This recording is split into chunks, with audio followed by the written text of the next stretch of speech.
Hey, welcome back, everybody. We're here at RainOut Sports. It's Dax. I'm with my co-host Derek. Hello, how's everyone doing? We're doing this again. It's been a while since we've gotten together, obviously, since basically the Stanley Cup Finals.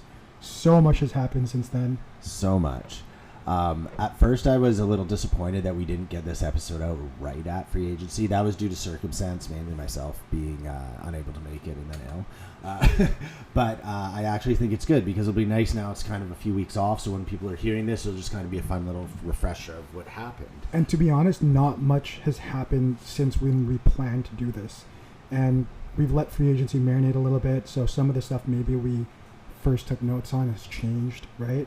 And hockey went through this crazy soap opera free agency that we never get, but we get in other sports all the time.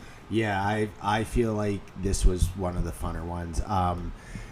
One thing I think this might be the John Tavares effect of, I just feel like, remember we spoke a long time ago how Tavares, like when he left the Islanders for Toronto, was kind of a big deal because it's usually generational talents stay where they are. And I just wonder if this is kind of the cascade effect of down the road, 8-10 years, and we're just now kind of seeing guys are more willing to jump to where they want to be. I think most of this actually simmered because the NHL didn't have a cap increase basically because of the pandemic, and now you had all this money open up all at once, and so everybody went just bonkers. But anyway, let's get into this. We're joined again with our friends Connor and Hello. Gabe. Hey. And we're going to jump into a couple of things, recap the Stanley Cup Finals, go over with the Canucks, and the best part, we're going to go into this big bonanza of a free agency here. But maybe let's start here first. Florida won the 2024 Stanley Cup. Maybe let's start with Connor, and then Gabe, you can chime in. What are your thoughts of Florida winning? Yeah, I still kind of feel like the best team won, even though it was really close at the end. Would have been monumental if Edmonton had pulled it off. I don't remember the last time that happened, 1960 something. But yeah, I enjoyed it. I thought it was a really good Stanley Cup Finals. Just every player played the best they could play. I think Bobrovsky kind of stole the show early on, and then obviously Connor McDavid and the rest of the Oilers came storming back, and then in the final game, Florida just managed to shut it down like they did for the first three. So I was very pleased with how it all turned out. What about you, Gabe? What did you think stood out the most from Florida, or maybe Edmonton even too? For sure. I thought it was a really good series. I thought it was going to end sooner, as I predicted Florida in 5 back. And I really thought at the beginning it was, but Edmonton really came out to play game 5 and 6. I really liked Edmonton's specialty teams, and I think a lot of teams follow that model, including the Canucks in this offseason, which we'll talk about. Florida just showed that they had their depth in the final game and took over. I was kind of hoping Bob would have finished in 5 to get his Conn Smythe in the cup and maybe solidify his Hall of Fame candidacy, but maybe that still might be up for grabs. Yeah. For me personally, as you guys all know, I just do not like Edmonton. So I thought it was a perfect, for me, outside of the Canucks, the ultimate storybook ending is the Canucks winning a cup, of course, right? The second one is Connor McDavid bringing them to 7 on his back, and then they still lose in the finals. Yeah, outside of Toronto losing in a Game 7 finals, that's about as good as it gets. Yeah. Well, speaking of that too, I mean, McDavid won the Conn Smythe, even though he was obviously on the losing team. What did you guys think of that? Did you think that he deserved to win? Do you think that someone on the winning team should have won the Conn Smythe? Because it's the MVP for the whole playoffs, right? Not just for what you maybe did in the finals. I think for all the point records that he came close to with along Gretzky's records, I think that in itself was enough for the Conn Smythe for me. Yeah. Statistically, it's hard to reach that again. Yeah, I can't remember it specifically, but they had like top 5 playoff point producers, and Gretzky was all of them. And now McDavid is 2nd or 3rd all time. Like, he got sandwich right in between all of Gretzky's records, so that was super impressive. It's really rare that a player on the losing team wins the Conn Smythe. I think it's only happened a couple times ever. but this probably should have been one of them. You don't have to know the answer, but do you know the last time the losing team had the Conn Smythe, though? I'm going to give you a hint. It's a goalie. Yeah, so if it's a goalie, man, that's a tough team goalie. Dwayne Willison. Chris Osgood. I'm trying to think. This is tough. I don't know. Just tell us. J.S. Jaguar, Anaheim Ducks. That was in my yeah. head, but I was like, they won the cup. But It was the one. another run. It was the one where he had basically a shutout through Right. 3 rounds and didn't let a goal in until the Stanley Cup Finals. Right. It was yeah. crazy. That was the Niedermeyer Pronger days, right? Yes. Yeah, and I remember too his style of butterfly. He was like, it was like Luongo. I think was in him were the first generation of that style of butterfly, where it was like just the whole bottom of the net just wasn't available, and you just hear the announcers being like, "If you shoot low, it's not going in." Like, and they were like all obsessed about it. Which is kind of funny because that happened a lot with Bobrovsky this playoff run. Like when he was at his best, the whole thing was you can't beat him down low. Like he just post to post splits within a second, and then they had to basically start shooting through traffic and point shots and stuff like that, and start beating him on the high glove. But yeah, funny enough, Bobrovsky that was mentioned a lot, saying you can't beat him down low. Yeah. They figured a way because he scored a lot of goals in those games 4, 5, and 6. Yeah, and sticking to the Conn Smythe stuff, something I thought that was really cool that came from all this was Gus Forsling, 3rd in Conn Smythe voting, pretty much across the board. Like, how crazy is that? Yeah, and where did he land in Norris? Was he like 4th or 5th too? Fourth. Was he Yeah. 4th in the Norris? Yeah, I mean, he had an amazing year. Watching the plus minus all year, enjoying it because Quinn Hughes was like leading it most of the year. The guy that was either always in front of him or right behind him was Forsling. So, I mean, his two-way impact was pretty amazing. Gabe, I have a question for you. Is Florida the hockey state now? 3 out of the last 5 Stanley Cups are Florida. 2020, 2021 Tampa Bay, 22 was Colorado, and now you have 23 was Vegas, and then 24 you have Florida. I think they're the tax-free hockey state. So, yes. So I guess it is true. Tax-free, tax savings give you cups. They definitely help. Another thing I pointed out, just sticking in last couple points here in the Stanley Cup Finals, tons of ex-Canucks on this team, right? We're going to start off with, obviously, our dude, Luongo, in the upper management. Yes. I was so happy for him. Go Lou. And then you have 2 Canucks defensemen, OEL, ironically. Yeah. We just talked about Gus Forsling, and then we had Will Lockwood and Gadjevich. So we had 5 ex-Canucks here winning Stanley Cup. Yeah, pretty crazy to see. If I could throw anything crazier one at you, do you know how many ex-Buffalo Sabres are on the team? Like, Reinhardt? There's a lot. Really? That like half the team is from Buffalo. Like it's pretty crazy. It's like what is it? I'll go through the list here. Reinhardt's one of them. I'm trying to think forwards first. Rodriguez is one of them. Okay. Kulikov definitely one of them. Brandon Montour was one of them. Josh Mahura. Pozo. There's literally like I saw a thing somewhere and it was crazy. Like 40% of the roster was ex-Buffalo, and I guess the other 25-30 was Canucks, and then the rest is nuts. players they actually drafted. And they're all Canadian, like 80% Canadian.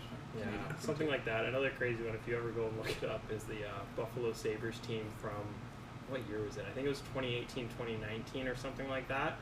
And their squad was stacked, and all of them are gone. Like Ryan O'Reilly, Evander Kane, Sam Reinhart. Like if you look at it on like a daily face-off format.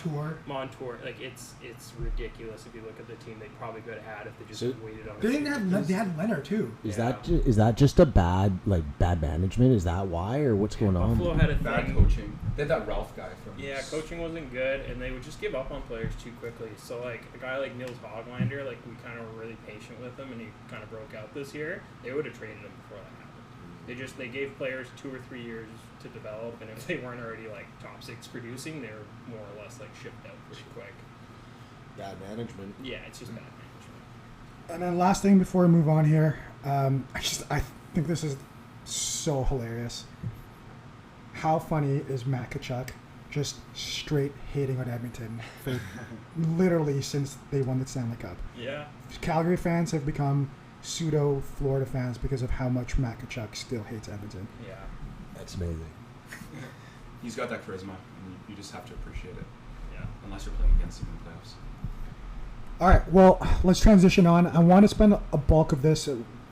We are going to have a big free agency talk, obviously, because that's the most fun part of this. But first and foremost, we're all Canucks fans, so I want to set some time aside to talk about the big Canucks. So I'm going to go through and break down 3 sections. So trades, which we only technically made one big one, re-signings, and our free agency so far. So I'm going to go through them and then maybe comment on whoever you want. You can jump in whenever you want. I think what really kicked everything off here was shipping off Lafferty and Mikheyev and a 2027 second to Chicago for that 2027 fourth, and basically clearing up cap space for the summer. Yeah, I liked that trade a lot because I think it was the day before Detroit and Stevie Y sent Jake Wallman to San Jose, and they had to pay a second-round pick to do it. And Jake Wallman was a lot more valuable than Mikheyev. And then somehow we shipped out him with adding Lafferty, which was just nothing, and we got a fourth back too. So I don't know. As far as dumping a player goes, which is almost never a win, they did a pretty good job. I'll miss Mikheyev. He had some good spark there, and I really like what he had offered before. But we're so deep now, and there's so many good free agents that move on. I feel bad for Mikheyev because, I think we can all agree he kind of underperformed, but he also had an ACL injury. Yeah. And if your thing is you're a speed guy and then you do your ACL, it's not even that he couldn't get back to it. It's just I don't think you have ACL surgery and then the next year you're a speed guy you were. Yeah. And even sometimes you might not get back. So I do have a soft spot for the idea of he kind of had a rough go, but definitely happy he's not on the books for us. He also came to us the year after he had a wrist surgery, I think, right? Yeah, he's had a rough go with us. I don't sit here and blame him or anything like that. I just think it just didn't work out. It happens sometimes, right? Yeah. Well, doing that basically opened up cap for us to re-sign, and Connor actually hit this on the nail in terms of what we would do pre-free agency. We had Aronik, 8 years, $7.25 million average. We brought back Joshua for 4 by 3.25, Myers for 3 by 3, and last but not least, Friedman. Actually, maybe last but least, 1 year, $775K. We got Teddy Bluger. All great business. I mean, we all projected a little bit higher than for each contract. So to get them a mil or a decent amount less than we expected, that's great. Great business. And it all came on the same day. Yeah, and getting them all probably under what they would have went for in free agency. And I know you're supposed to kind of do that when you're re-signing players. It should come a little bit cheaper, but it just seemed like at the end of the day, all the contracts just met in the middle. I thought they would. Hey, we want 8. We want to give you 6.5. Let's sell us 7.25. Yeah. Joshua probably wanted 4, and we wanted to pay him 2.5, and they met at 3.25. Well, Joshua's my fear. Okay, I just want to say it was very weird as a Canucks fan to have I describe it our signing this whole window. Not the best. I'm sure we're going to get into if we move forward, sideways, back, or whatever. But it was efficient in terms of we went out, we did your stuff, and it was done. And I, as a Canucks fan, am used to it being very inefficient. And then by the end, we signed a whole bunch of social media fan favorites. So not the people that actually know the game, but the loud people that just make comments. And we oversign because it's a fan favorite. Yeah, like Zadorov. Yeah, that exactly what I was going to use. Yeah. Dude, the fans were going absolutely nuts that we didn't sign Zadorov, and I'm so happy we didn't because I'm guaranteeing you in a year or two that's going to be talked about as a buyout. And the fans were just in an uproar that we didn't get him. Even though everything went really pretty well for us in the offseason so far, there still is a large majority of fans that are upset that we didn't sign Zadorov. Which is so crazy. It's nuts. They'll just have to wait and see. But then the thing is, now he's not here, so those same fans who are probably fair weather fans are probably not going to pay attention to his career anymore, and realize that he's not going to live up to the expectation. They'll see his like 4 goals he gets, and they'll be like, "Look at there! Like you saw the 4 highlights he had of goals." Like they're like, Lars only had 3, and you're like, yeah, but Zadorov's minus 30 and twice as many penalties. And I don't know. I hope I'm wrong because I actually like the player. I just think he got so overvalued that I didn't want to be stuck paying it, and we didn't, because that's what happens when you have good management now. And Well- we got great replacements at much cheaper. as Yeah. well. Yeah, well, that's the thing, right? I mean, when I talk about players in terms of value at a contract, it doesn't mean I don't like the player, but sometimes you can have a player that's super good, but you're just paying a little too much. Like, everybody loves Bobrovsky, Yeah. but $10.5 million, even though he won you a Stanley Cup, I guess it's worth it, but it's still $10.5 million. You know what I mean? It's still a bad contract. Yeah. Yeah, it's like Lindholm too, and you're a huge fan, Dax. But like we all like Lindholm. I just thought at his age and what he's looking for, it was just a little too much. I agree. If he somehow settled at $6 million, I would have jumped all over that. Never happened because he ended up at 7.75. But yeah, it's just I love the player, but some guys just price themselves out. I thought Joshua was going to be one of them. I'm really happy we got him this day. So. That's where you pay a third liner. Like, Yeah. really, like, if you actually look at the laterals of what you pay, I mean, Barclay Goodrow, 4 years ago, got a 4.375 contract from New Jersey. Much That's lower. an overpay for a third line Yeah, contract. salary cap that was at least $10 million. less at the Exactly. time. Exactly. Yeah. Speaking of signing, so let's get into our free agency for the Canucks. So I'm going to go into the top 5 players I guess we brought in. The big one was Jake DeBrusk at 7 years for $5.5 million. We have Danton Heinen, 2 years at $4.5 million. Kiefer Sherwood at 2 by 3. Derek Forbort 1 by 1.5. It feels like we literally did a swap with the Boston for Yeah, Lindholm I and know, yeah. Zadorov, and then we have Desharnais 2 by 4. Let's get into, I don't know, who was your favorite signing, and talk about some of your Canucks signings here. All right. Well, as a fantasy geek, I've always had my eye on DeBrusk because whenever Pasternak or Bergeron or Marchand scored, DeBrusk was more than likely on the score sheet. So some interesting stats that I found. So last year he was a paltry 47 points, but we know that Bergeron left last year. Yeah. I know he broke his hand too. Last year? Yeah. Okay. It was not talked about a lot, but he broke his hand leading up to or after the All-Star break. That affects it. In the 2022-23 season, he had a 64-point pace, and he played 67% with either Bergeron, Marchand, or Pasta. Last year, he only played 50% with Bergeron and Pasta. So I think Bergeron, missing him and having Zach as a centerman does affect that, but Yeah. he had a more of a second-line role last year than previous year. So it shows that he's played, has experience with top-line players, and I think it'll help him acclimate with PD really well. Yeah, I agree with that. Sorry, go ahead, Connor. Yeah, actually. a big fan of the signing, actually. Didn't see it necessarily coming. I think all of us were just hoping it was Gunsel and then finding out like the day of or the day before it wasn't. Yeah, everyone did. Tampa, damn it. I think secretly, like, you know, they'll never admit to it. I think Gunsel was always plan A, and plan B was probably always DeBrusk because he just he's a pocket player through and through, right? Like, pretty good body size on him. Like, he's a two-way threat, really good penalty killer. He can score goals, even 20 at least, playing on a second line with not a good center. So imagine with Petey, you would hope better. And yeah, all around, I've always heard pretty good things about him. Seems like a good teammate. And the money and the term's a little long, I guess, but I think that's how you got him at 5.5, because I fully thought he was going to get 6 or more, depending on the term. But so yeah, we went max years to get the number down, and I don't hate it because he's young enough too that it's not a big deal. We're not signing a 29, 30-year-old player. Like, he just turned 27, so 7 years takes him to 34. I still think he's productive at that age. Maybe not at the cap that he's at now, but he's probably going to outperform it for the first half. Yeah, so. yeah. And he's PK too. He plays in PK. Yeah, he's a very good two-way player. Like, secretly very good penalty So killer. I have one of my clients is a hardcore Boston fan, so he talks a lot of Boston with me, and we were talking about the trades, and he had said DeBrusk he sees in the playoffs as consistently a good guy, and he says he's a bit streaky throughout the year, but he can lean into him being a good playoff performer. He led Boston this year in the playoffs in points. And I couldn't say to that, but he was like, you got a really good player. Yeah. And then also to lean on to your point of what you've said before about teams or about your line is the two players. I think it's just cool for both Petey and DeBrusk, because to what you had said, Gabe, I think he's never been like the number 2 guy on the line.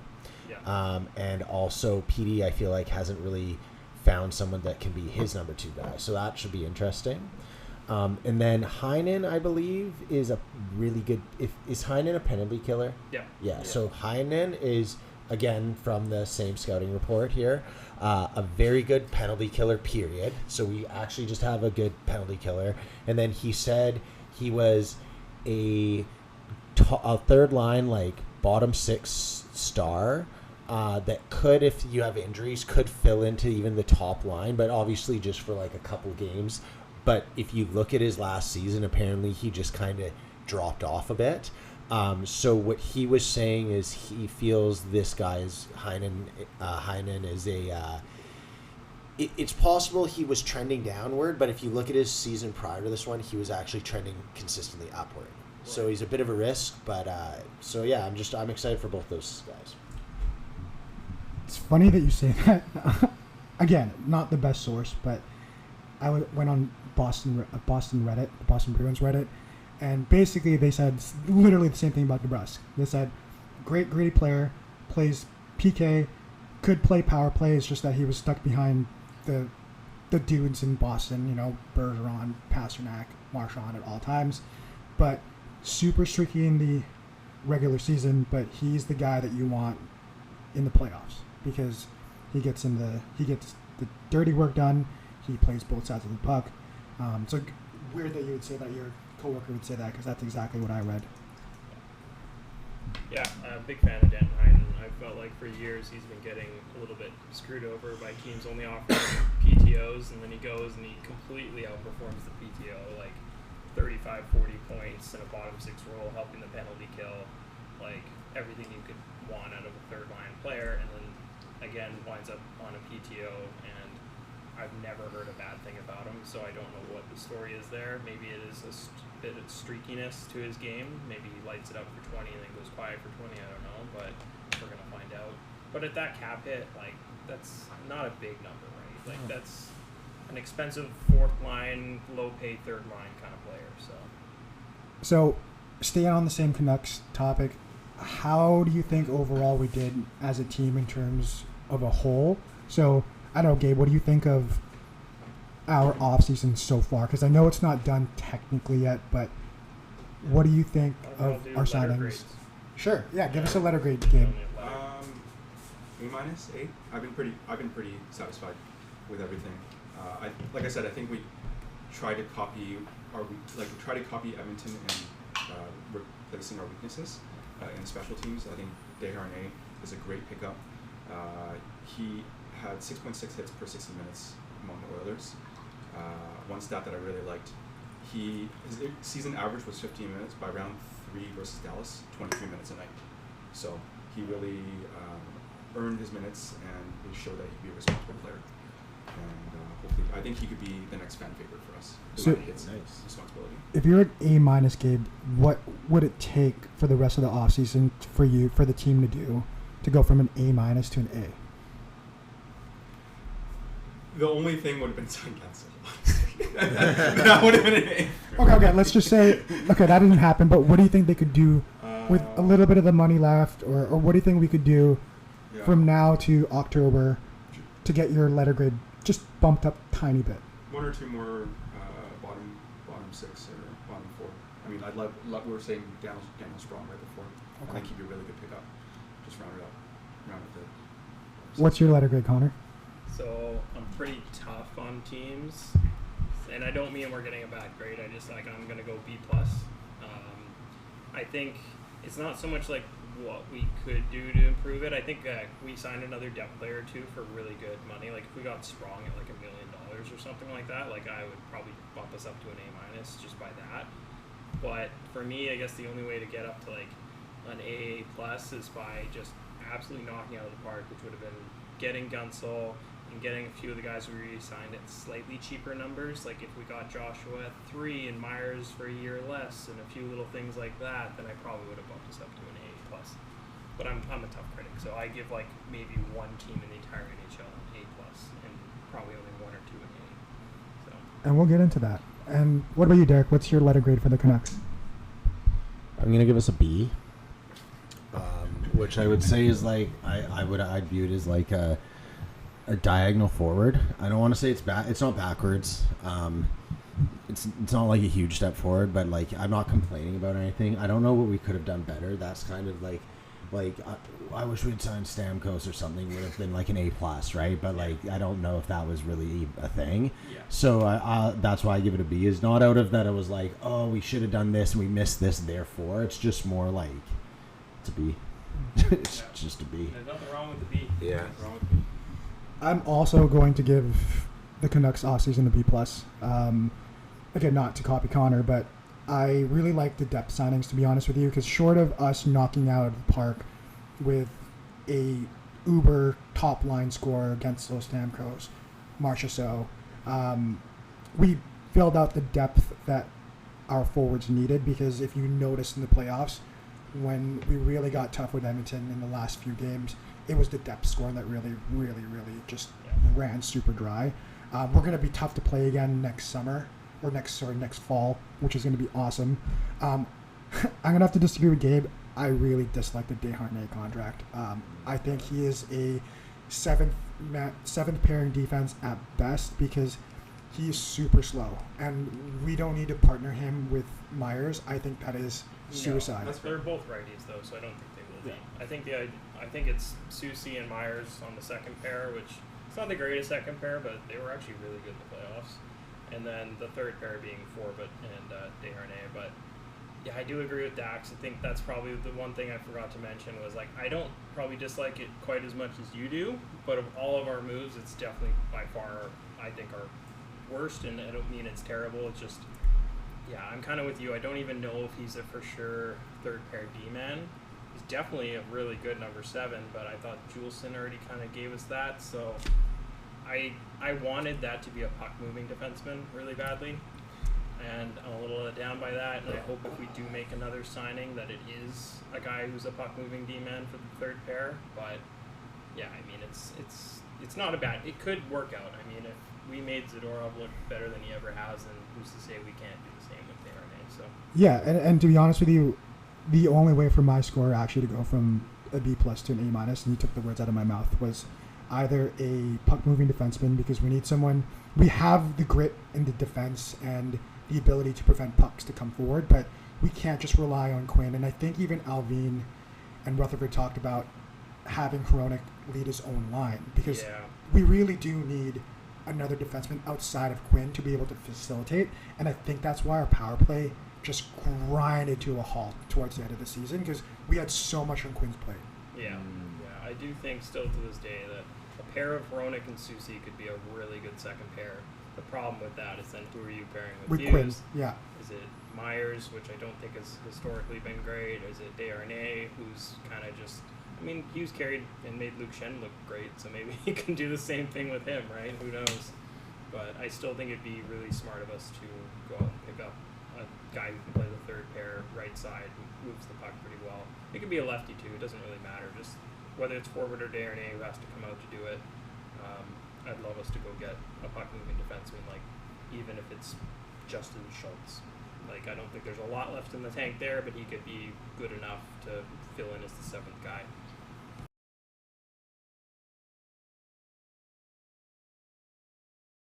Since we last saw the Canucks on the ice. Remains to be seen for sure, but so far I'm happier with it. I think the DeBrusk for Lindholm switch out is better for our team. I disagree. Fair enough. We'll see how it works, but I don't think we could have held Lindholm long term. Yeah, I at first wanted, like I was never mad about DeBrusk, but I was choked we lost Lindholm. But the more time set in, I think it's the better play as well. I think we are close to the same. I'm gonna say like slightly worse in being that DeBrusk is great, but I think Lindholm offers you a little bit more. and then Zadorov and Cole probably offer you a little bit more than what Desharnais and Forbert are going to offer you. So just like slightly, but then we also picked up like Sherwood and a few other depth guys we didn't have. So, I think Sherwood's an upgrade over Lafferty's, for example. So I would say we're really close, just slightly worse, but that is a team after the deadline, which is an unfair kind of comparison a little bit in my opinion. Yeah. We're going to have a deadline where we still have our first and second round picks. We're probably shipping those for another top 6 forward or top 4D, and that team, when that's added, is going to be better, at least on paper, than the one we just had. And Connor just reminded me, too, that we also re-signed Teddy Bluger, and obviously a few days ago, Artur Silovs. So those are 2 pretty big contracts coming back as well, too. Yeah, Teddy Bluger's, I actually think, is a steal of a deal. That might be our best work, which is rough for all the contract we've signed. But if he sticks as a third-line center and you have him at 1.8 for 2 years, like, he took a discount. I didn't think that was happening. So wild. Yeah. And I'm also just happy for Silovs. It's always just nice to have a guy like that get rewarded for he did, regardless if Silovs has a career with us or if he just kind of fades out, he did us honorably through these playoffs.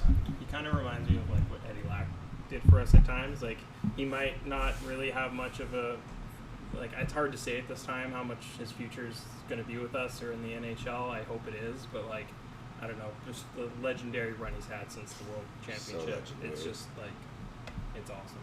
I think if there's one takeaway you can take from this offseason, it seems that everyone's buying into the system. Everyone's buying into the Canucks. Yeah. That we're going to be a contender. People are signing cheaper contracts because we wouldn't have gotten half those contracts at the price we did if we weren't in the position we are. Yeah, So. like Joshua could have walked for $4 million somewhere. That's a really good point, actually. Yeah, contenders get better players at cheaper. Yeah. Even with the high taxes. Look at Edmonton, right? Edmonton probably did the best, I think, of anybody. We'll get into that. We'll get into that, Connor. Hold your horses. We're going to get that later in the hour. Sorry. Going to pivot a little bit, sticking with the Canucks. I actually thought of this because, so my old manager at my job, he's a huge Canucks fan, huge Philly fan. I brought him up last time as well, too. And 2 years ago, I get this IM on Teams, and he goes, "Hey, man, we just signed this player named Joshua. I might have to get his jersey." So you can guess what his first name is, right? If you were to pick, if someone from the Canucks went up to you and goes, "Going into next season, I'm going to give you a jersey of anybody," which jersey would you get that you already don't have? Right. Oh. Gabe, whose jersey would you get?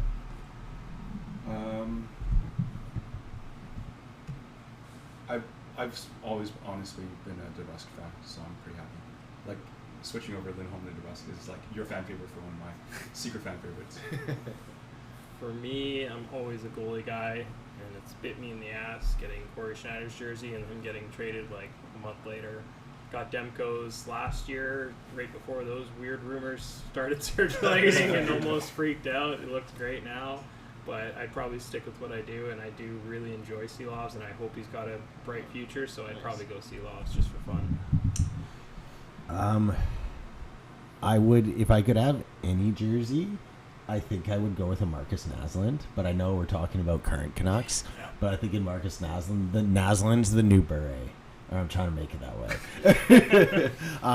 But I think I would probably go with Hughes, but because of so I have a Kessler 2010 Canucks jersey. I think I love that one the most. I love the Orca, and it has the Vancouver over it, and it's the blue and green. And then I have a Bo Horvat 50th anniversary skate with black, and it's a great jersey, but I would want the Quinn Hughes skate in white, though. I feel bad to this day that I helped convince him to buy the Bo Horvat over the Quinn Hughes. No. I wanted skate more than anything, and there was no Hughes left. Yeah. I remember being like, he's the captain. He's not getting it. Do you guys remember? Who would have thought? When it came out, they paid $1 million for the design of that Vancouver with the Vancouver name over the logo. Really? Oh, I didn't know that. That was just like artistic genius. That was freaking low hanging fruit. I am going to go with a Miller jersey because I've historically not been the biggest Miller fan, and I finally this season I'm fully bought it now to a point where that would be my next jersey. So I'd have 2/3 of the Lotto 649 on. Oh, that's awesome. That's pretty cool. Did you see JT Miller's wife tweeting out the baby kind of chanting JT Miller. Like, Yeah, I saw that. That was so cute. Yeah, his kids are actually really cute. Yeah, I've actually, as much as it may not seem like it, because I was like on the Bo Horvat bandwagon for not trading him, I've actually always loved JT because I followed him like through. I always had him in fantasy, and if you look at his career, he actually has just slowly gone upwards. It's like it's just been a steady. He was. I mean, I guess if you're in the NHL, you truly are just a superstar. But he was just like made it, got better and better and better and better and better.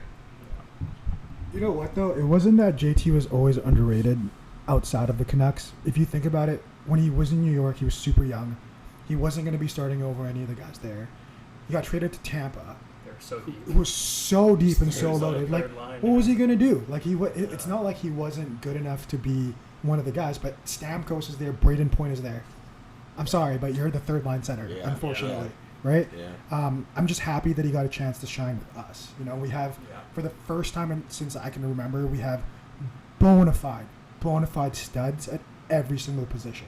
Mm-hmm. Like, up and down the roster, we have at goalie, at defense, at right wing, at center, at left wing, because I guess Miller can shift over there sometimes too, so I'm going to count him. DeBrusk ain't bad. Maybe he has a breakout, right? DeBrusk could break out and put 30-plus goals up, and all of a sudden left wing doesn't look so bad. That'd be sweet. 80-point ceiling. I'm calling it. Okay, super random, not related to the Canucks offseason at all, but I was on the Canucks Reddit the other day, and there was this massive argument happening. Did you start it? No, I just read. But it was a question that one of the fans posed, and I want to ask all three of you's opinions on this. So someone posed, if you could have prime Bure or prime Henrik, who do you go with? Oh, that is tough. In our current team? No, just Or For me, it's easy. primes. Henrik. How come? Bure was the show. Like, he was a better player.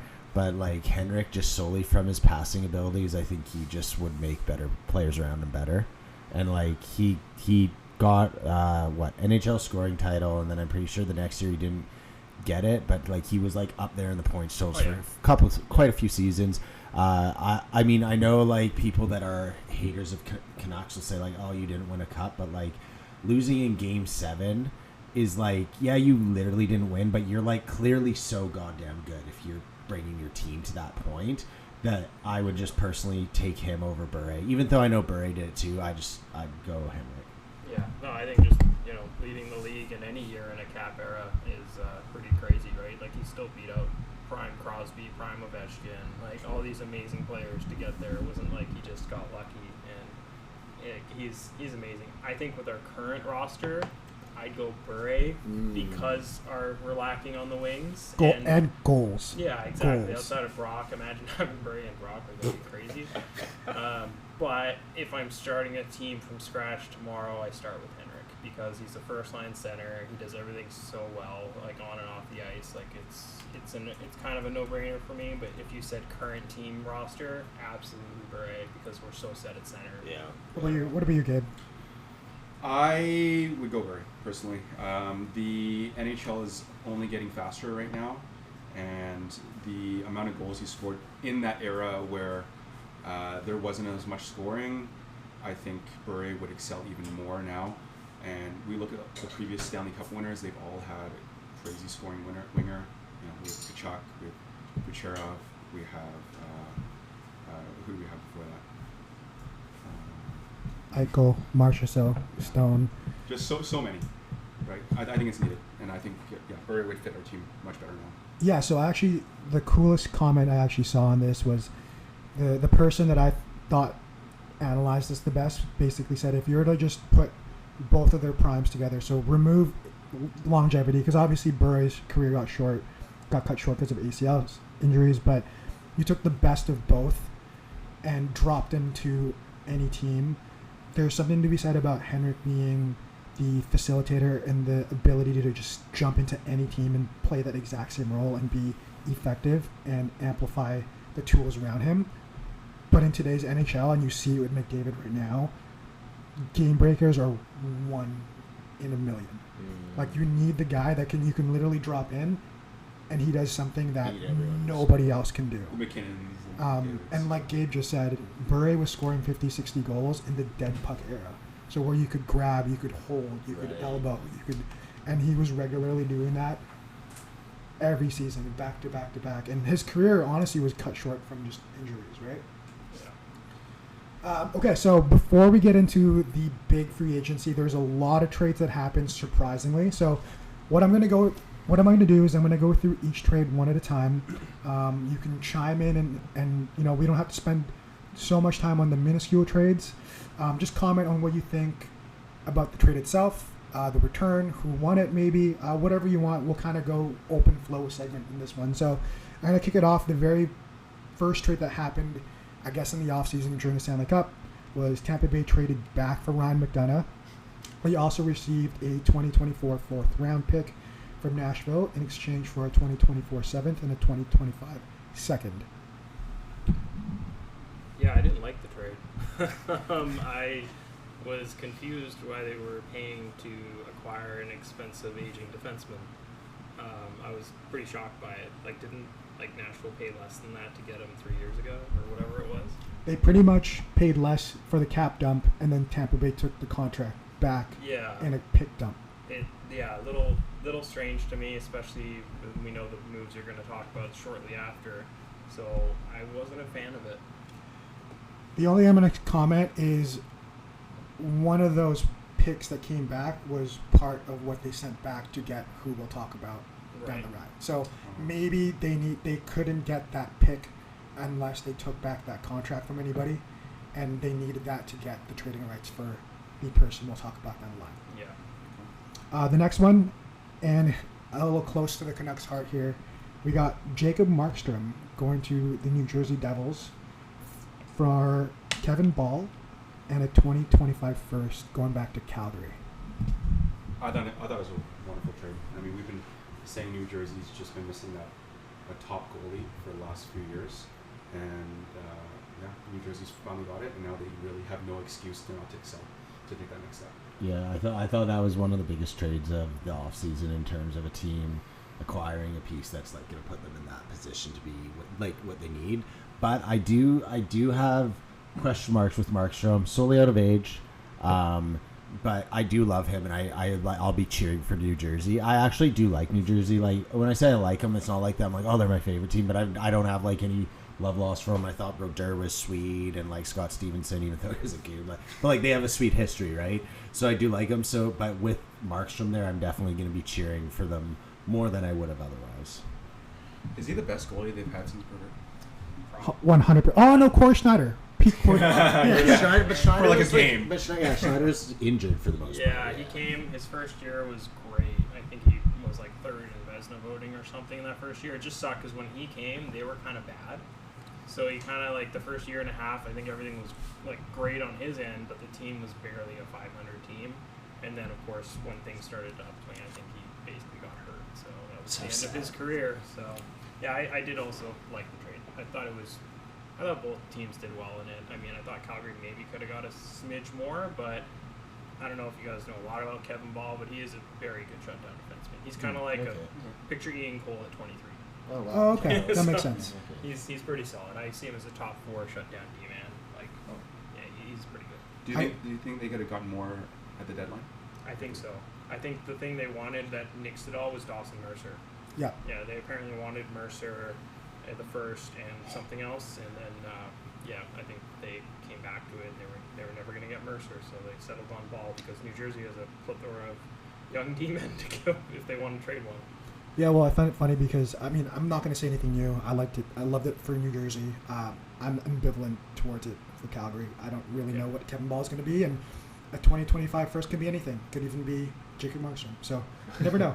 The next one I have, and this one I'm going to put a little caveat before it, is the first of the youngsters, I guess, to get transition out of teams. There's a lot of hype on these youngsters, and a couple of them got traded surprisingly this offseason.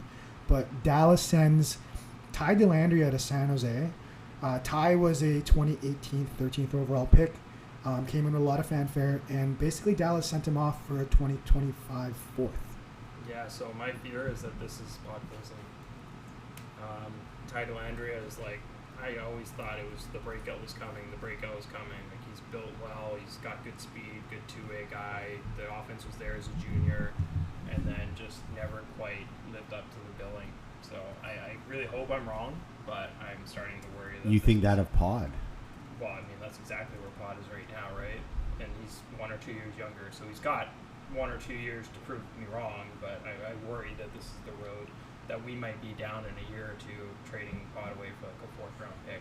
I'd be sad just solely. I don't not trust what you're saying. It's just I'd be sad if we lost him because I love Pod. Yeah. Like, I hope he does so well for us. This management's willing to take their time like they did. I think, they made Hogliner marinate for a year in the AHL, brought him up this year. It was great success. They made Pod marinate in the AHL last year. I think the plan is to bring him up this year and hope there's success. But if there isn't, we're going to be going down that path. It's crazy that you said that. I never thought of it that way because their team, Dallas, is built almost like us in terms of Dellandria's opportunities, where Dallas is so set in their top 2 lines with Robertson, Heinz, Pavelski until he retired, and now you have this crazy monster line of like Duchesne, Sagan, and Marchment, where there was not really room for Dellandria to jump in unless he overperformed, which is kind of like what's happening to Pod. Yeah, 100%.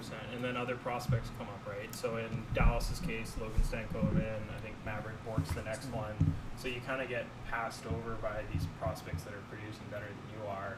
And with Pod, I want him to succeed, but like Aramac, he's probably not that far off. Like hopefully he just has a year to marinate and then he's ready. And if Pod's not producing by that point, I think his spot's gone. That's just pro sports. Like, part of it is everyone that makes it into the professional league is the best. Yeah. Once they're in this top league, they're not the best anymore. There's this new scale, but prior to that, they're all the best, and it just shows you like. Let's just go in a world where Pod it does become like Connor, you said, this Pelangez guy's kind of like, and he doesn't make it. It's like, what was it? Well, there just wasn't a chance for him. Why? Because there's so many goddamn good players. Maybe if Pod was 3 years earlier or later, he gets a chance. But because of where just timing is a thing and all It's that. either that or the alternative is you have to like recreate your playing style as a player. Like if Pod is never going to be that top 6 guy, which is really this year is the last chance he has to show that. I think he's more looking at becoming a good 3rd liner. Like I'm setting the bar way lower than I did a year or 2 ago. I just want him to become the next Dakota Joshua, which is a great 3rd line guy who can give you 20 goals possibly in a season, play under penalty kill, and be physical. So that's where my bar is now, or ceiling is for him. I don't expect any more. And worst case is that he's title. I see Dellandria has only got 150 games under his belt, so you never know. On a team like San Jose, you get top 6 minutes and do really well. Oh, he is. Trust me. Yeah. He is. Yeah, and playing with Celebrini too gets him. I think Dallas made a good move because with the top 6 listed, they're pretty small overall. They needed to get bigger if they're going to have a success in the playoffs. Pretty balanced. All right, so our next trade, I honestly didn't think we were going to spend that much on Ty Dellandria, but I guess there's a parallel with him and Pod, so I guess it applies. But And it's always going to be, if there's a Canuck, it's going to be like that. Yeah. I call this one the most hilarious trade in the entire offseason. And you can correct me if I'm wrong, but I personally thought this was just right down my alley in terms of what happened before the actual trade itself and the general incompetence of this one team to just keep on swinging and just seemingly just keep on swinging and missing. So Washington acquires PLD, Pierre-Luc Dubois, straight up for from Los Angeles Kings for the goalie Kemper. Let me break it down, actually, the return that LA now has. So LA basically got Kemper for Velarde, Iafallo, Rasmus Koperi, and a 2024 second round pick, and also gave PLD an 8-year contract worth $8.5 million AAV. So let's get into this. Yeah, I still think it's weird because LA screwed up a lot, but I think they did about as good as you were going to do in the situation. Like, they had very few options, right? It was buy him out now because he was at that age where they were only going to have to pay for a third of the buyout or whatever it was. Like, once you're 26 or so on, you have to pay 2/3 of the contract if you're under 26, which he was like literally by a week before they traded him. You only have to do a third of it, which would have still been a lot of money. But then Yeah, I mean, I just think LA did about as good as you could do with the situation. It doesn't mean it's obviously a bad trade. And what before with Winnipeg looks terrible now. But yeah, it's just like a messy trade. I don't know how else to describe it. It's trash for trash. Yeah, like no one's really winning in this trade. Maybe Kemper because he's on a better team. I think LA wins this just because cap space. Yeah, cap space, and I guess their goaltending got better, but I honestly don't even think it did. We'll get into that Talbot game. played really well for them last year, so I don't think Kemper's an upgrade. No. We'll get into it, Gabe, in terms of cap space and what they did with that cap space. Yeah. Kemper's a nice swing for LA, but Yeah. Washington, I guess you look at their center depth and they have Dylan Strome. And you got to imagine Ovechkin's probably like, give me a better center. Yeah, I'm sure, because Nick Backstrom's pretty much he's done. Like, he hasn't announced it, but he's done. I think Kuznetsov is now going. And Oshie too. Oshie said that is he retired? He's not retired, but he had Yeah. a comment saying that he doesn't know when he'll be back. Might pull a Bergeron, come back after around the trade deadline kind of thing. You never know. But you never. I think for Dubois on Washington, maybe he'll get Ovi over the goal line for his record. So At least there's that. Yeah, I don't know. It's like, I don't know what to expect of him next year. I really don't. Like, I'm going to say he puts up 60 points, but at $8.5 million and all the trades you've made happen, like, that's not worth it. Look at the minutes. Like he Yeah. didn't get the top line minutes on LA. He Yeah. will for sure now, unless. I mean, it's true, but you could also say that it wasn't like LA was preventing him from breaking into those top No, six. No. He slowly made himself work down to the third line. Like, that was his own fault. And fourth line, I think, by playoffs. So, yeah, I don't know. It's a messy trade. Nobody wins.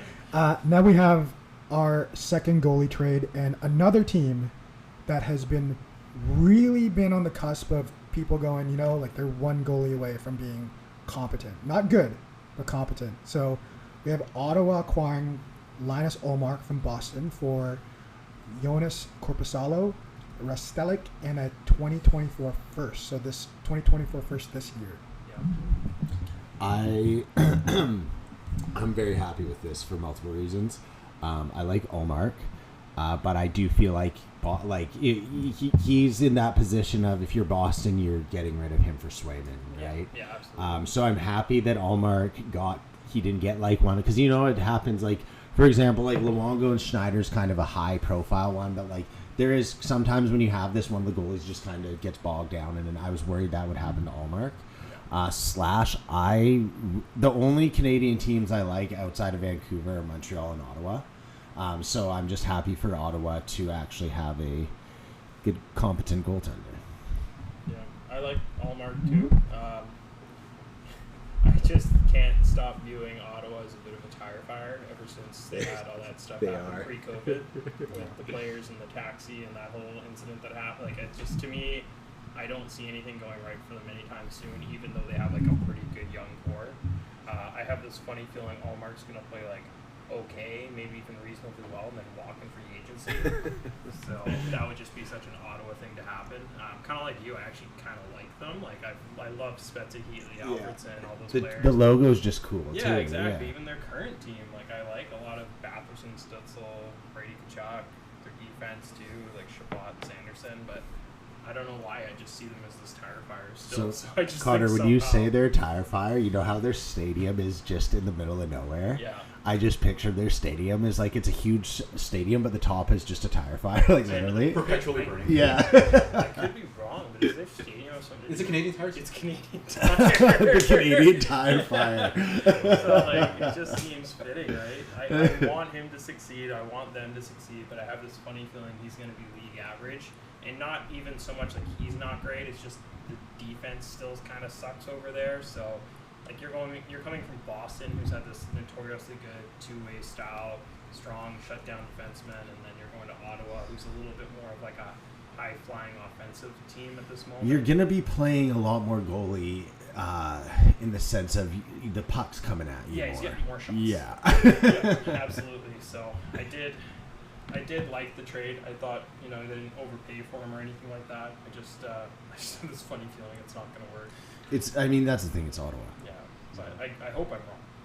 I've always, like, last few years, I've really liked what Ottawa's done, and I really liked when they added Giroux and Tarasenko. I think, with Allmark going on his last year, he could play a really good year and, play for a longer contract. His last long-term contract, let's be honest here. I think it's a great trade for both teams. The fact that Boston got 25% retained on Korpisalo. I think Boston, Korpisalo and Swayman could go for the Jennings this year, I think. Under a good system, Korpisalo could play really well. So great trade for both teams, and I think it does improve both teams. It's a good plus. Next, we have San Jose getting, when we talked about this earlier at the top of the hour, Jake Wallman from Detroit. So they basically got Jake Wallman in a 2024 second for future considerations. So essentially a cap dump. I've made fun of Greer and San Jose's management for the last couple of years because I haven't thought he's made a single good trade since he's been there, even a break-even trade. This is the first time I was like genuinely shocked, and I was like, oh, he made a good trade. Like, this is actually a great trade by a GM who I thought was bad, from a GM who everyone keeps saying is this great mastermind that I'm starting to seriously question, Steve Yzerman. I mean, he was a great mastermind, but that was a bad move. Like, that was just, in my opinion, bad. Well, especially because it was a cap dump, and then we'll get into it, but they did some weird things with the cap space that they made. Like, of all the defensemen they had, I thought he was arguably their like third best one. Yeah, and also unique celebration. He's the gritty guy. Yeah. Oh, the gritty guy. us. Oh. Yeah. Really? Yeah. Fuck that dude.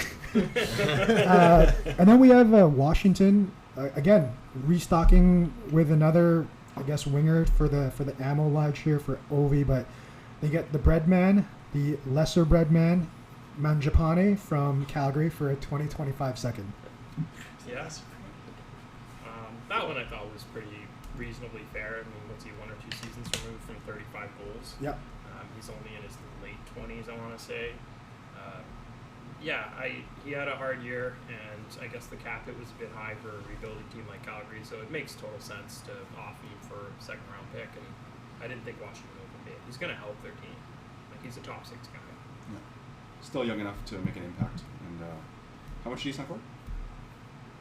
He's already signed at 5.5. I mean, Washington has to pay that to get decent players. They're not like a team in our position where they're going for contention. Yeah, you consider he's the same price as DeBrusque, and I'd way rather have DeBrusque. He went to get paid. Yeah. Let's be real. Yeah. And then this one happened on draft day. I'm going to do 2 trades from this team, okay? We have the Utah Hockey Club, rumored to be the Utah Yetis. So they swung 2 big trades to basically reinvent their entire defense in one day. Pretty steep price for both, but they acquired one of my favorite players, Mikhail Sergachev from Tampa Bay, for J.J. Moser. Me too. Connor Geeky, who is another one of those early young guys that we talked about. So he's a 2022 11th overall pick. Tampa Bay also got a 2024 7th, and then a restock of the 2025 second. Yeah, I really like this trade for actually both clubs. It's super rare that you can look at a trade, and I felt like I really liked what both teams did. Sergachev, as long as Hedman was there, he was always second fiddle, and I did always want to see him. Like, his best season, I believe, was the season Hedman missed most of it, right? Yeah, so yeah. it's one of those things where you always wanted to see him get that number 1 power play and number 1 spot on a team, and he's still pretty young. So I like that from Utah's perspective. I like that Tampa didn't exactly just get mediocre return. Like, J.J. Moser's a legit top 4 shutdown D-man who can move the puck really well. Like, he's a poor man's Roenick, like, lacking the offense, but he's just as good skating and moving the puck out and defensively. And Connor Geeky's a pretty good prospect. He's not like a top end because he's kind of plateaued, I think, since his draft year a little bit, but at that size, like, he's super intriguing. Like, worst case scenario, he's a very good third defenseman. He could be like, I don't know, a great comparison off the top of my head, but yeah, I do like that. And then they got a second and some other spare change out of it, so I thought both teams did well. Like, I would grade it as like A for both of them. I 100% agree. I think Utah, they needed to make a splash the year they come into the league, and acquiring a bona fide top 10 D-man in the league is a really good pickup. Considering what Arizona has on their forwards, this guy will help man the power play and propel their team forward. And I think for Tampa, they really did well as well because getting Moser and Geeky, these guys were solid on a paltry Arizona team. Most players that have gone to Tampa, they only elevate their game due to the experience, the success they've had. So Moser could be another Sir Sergachev in 2-3 years, molded by him. So. Fair. Yeah, I love Sergachev, as everyone said. I'm not gonna really beat the bush too much more on that, but he's just awesome.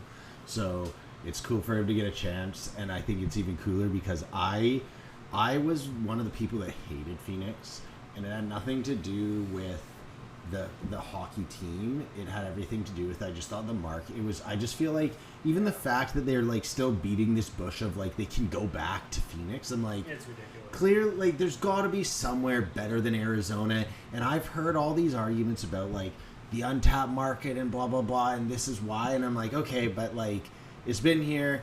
At one point, I know that I think Dax for sure. I'm pretty sure you liked the 5,000 person stadium or whatever it was, the little one. I don't know what you guys thought.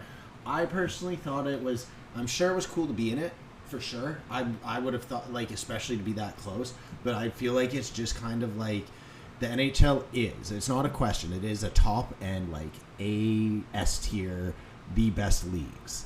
And to have a stadium where you're it's like a college campus that's 5,000 people, it's not right.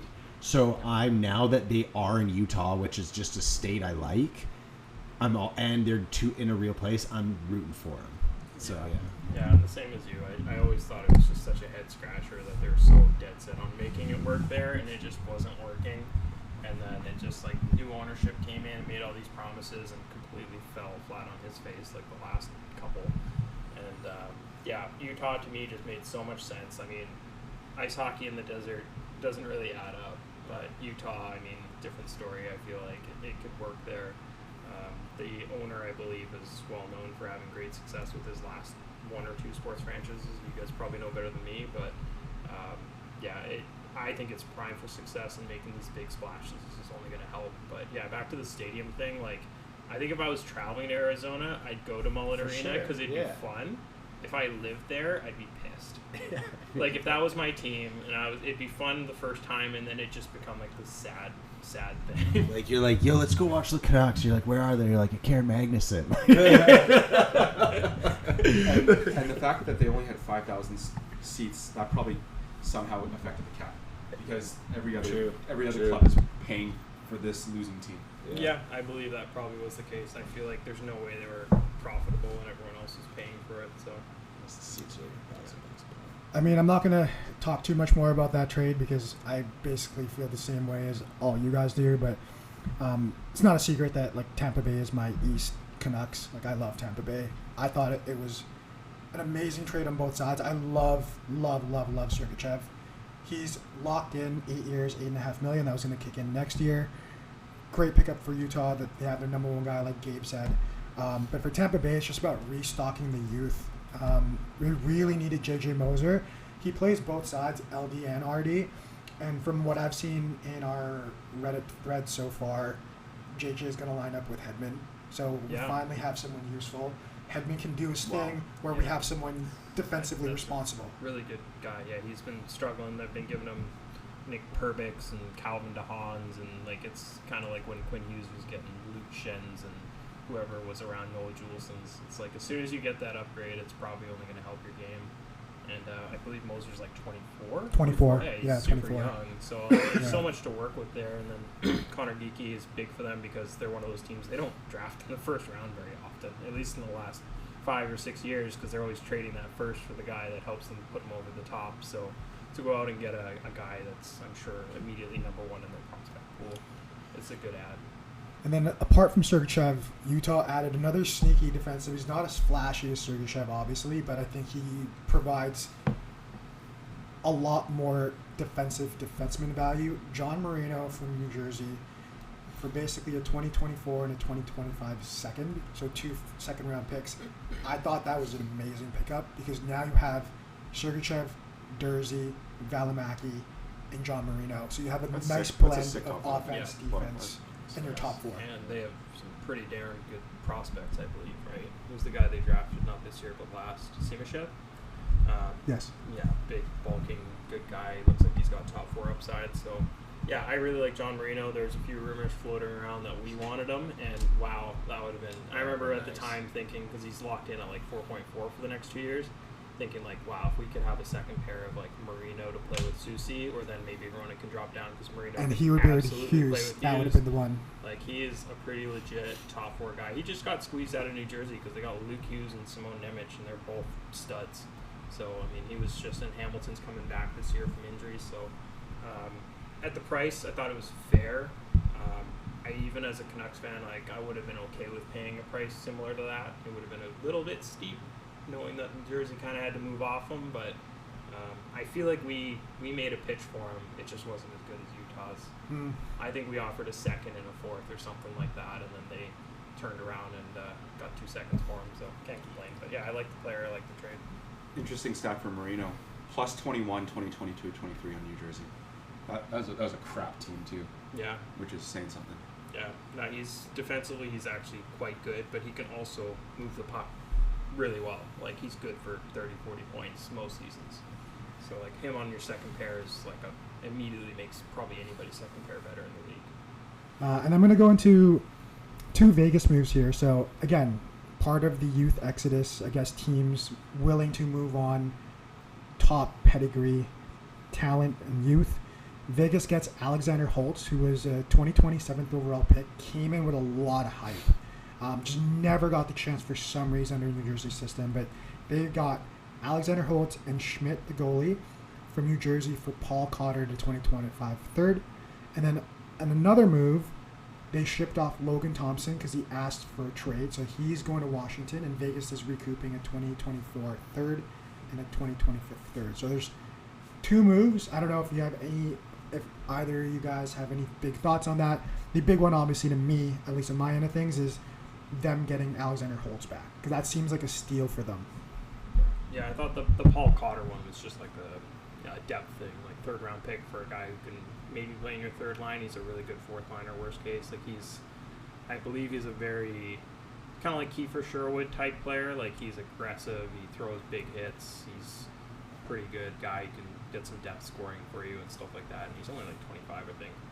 But the Schmid and Holtz one was the big one. Like, yeah, Holtz could thrive with the right opportunity. He absolutely could tear it up. I think he got stuck on the 3rd line most of the year with New Jersey, so he's playing with like Eric Holla, and I can't even tell you who the next guy was. So I think he was stuck there because they had Toffoli for a large part of the year and a couple other guys that were just ahead of him on the right wing depth chart. So big opportunity for him because Vegas lost a lot. I mean, Jonathan Marchessault's gone. Who do you think they're hoping fills that void at a cheap price? Well, I talked to you about this already. He really, really reminds me of Tyler Seguin, not as the player. So, like, they don't play it like at all. I think Holtz is more situationally, where Seguin was super high pedigree, got stuck on the 3rd line with that Boston team. And obviously there were some behavioral issues as well, too, but they shipped him off to Dallas, and he got the opportunity free reign with Dallas to thrive, right? Holtz, I feel like, is going into a situation where they need someone to play with Eichel. Stone is injured all the time, and you give that kid a chance to create. And Marchessault's spot, right? Yeah, exactly. Like, that's a huge void to fill. Yeah. Like, that's basically what he has to work with. Here's top 6 right wing spot. You're going to play with Eichel, or I don't even know who their second line center is. Oh, Thomas Hertl. Oh, yeah, because Chandler Stevenson's gone now. Yeah. Next one, this one I find super peculiar because it feels like 2 years ago, everybody wanted this guy. Like, everybody. There were rumors ongoing through the year, throughout the summer. Ottawa finally got him. And now Ottawa's acquiring Nick Jensen in a 2026 third, and they're shipping away the belle of the ball from 2 years ago, Jacob Chychrun. Yeah, I thought, again, this was like tire fire material. I thought Ottawa lost this one big time. Yeah, I think Nick Jensen, like you said 2 years ago, was still giving like Chris Tanev vibes of just like great top 4 shutdown D-man, can play with an elite skater and give you good defensive metrics. And then I think he's like 30. He's aging now. Like, he's not young anymore. He's got to be 34, 35 range. And I believe, all of the team, but he struggled last year. So I was like if you consider like you did with the other packaging of Pierre-Luc Dubois with his previous trade, if you think what Ottawa paid to get Chychrun and then what they shipped him out for in their return is, and you sandwich that all together, it's a lot of first, seconds, and good players for basically Nick Jensen. So, like, I know, Gabe, you like Chychrun, right? Yeah, I totally forgot about this trade, and I can't believe how badly I thought it was. I had my list of bad trades, and that was totally. This one I did to my me homework, is trust me. probably I know you do. number I know you do. one. Wait. That's Derek's study work. Connor, what were you saying about Ottawa earlier? Tire fire. Canadian Tire. Dax, I think you were in the bathroom. We realized their freaking stadium is Canadian Tire. Yeah, I know. Yeah, Canadian like, Tire Fire. It's crazy. I didn't like this trade at all, and I know we're going to talk about them soon, but I thought this is one of the things that might actually seriously help Washington turn things around. Oh, we'll get into it. Trust me. And then the last trade I really want to talk about. I had a couple more trades here, but in the big scheme of things, I don't think it's a huge shift. The minor ones. The one I think, again, to round off the big youth movement. So we talked about Tad Dellandrea, 2018 first 13th overall. Connor Geeky, 2022 11th overall. Alexander Holtz, 2020 7th overall. So 3 guys, high draft pedigree, getting moved to new teams. So we got here who I honestly think they came off like bandits. Matt Savoie, 9th overall 2022, going to Edmonton from Buffalo for Ryan McLeod and Ty Tullio. I'm going to jump in here before everyone talks because I get why Buffalo did this. I just think this is one of those situations that you documented it already where Buffalo had this stacked team and they don't have anybody.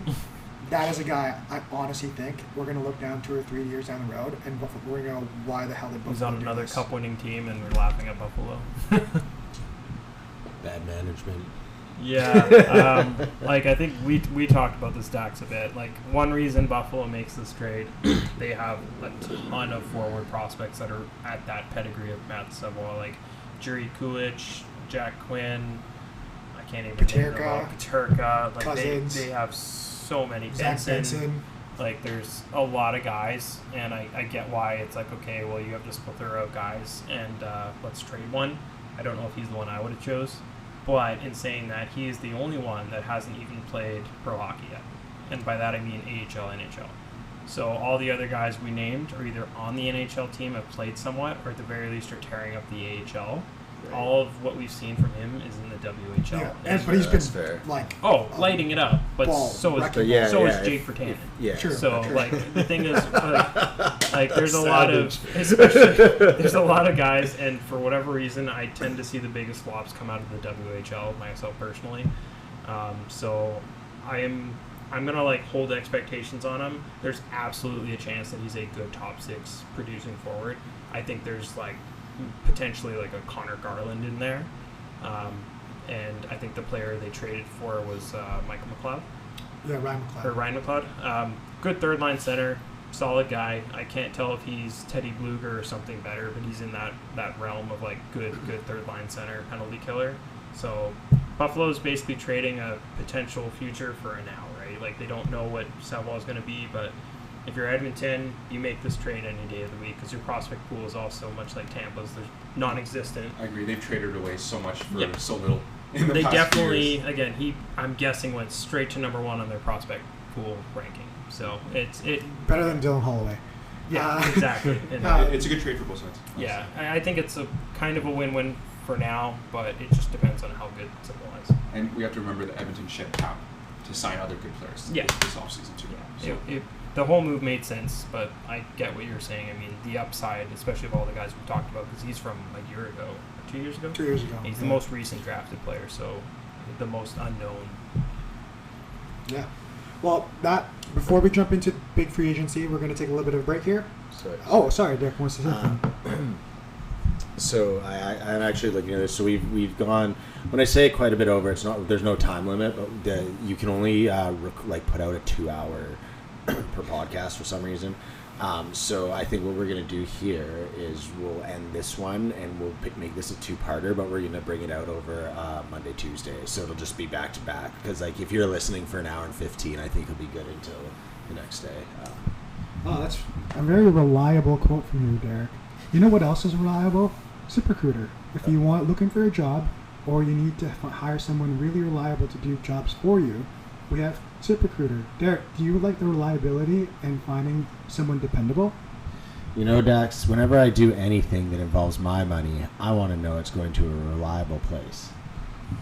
Well, you can use ZipRecruiter.com for your needs, hiring or applying for jobs. An official sponsor of today's podcast, the 25th episode of Rain City Varieties Podcast. We bring to you RainOut Sports. Boys, thanks for being here.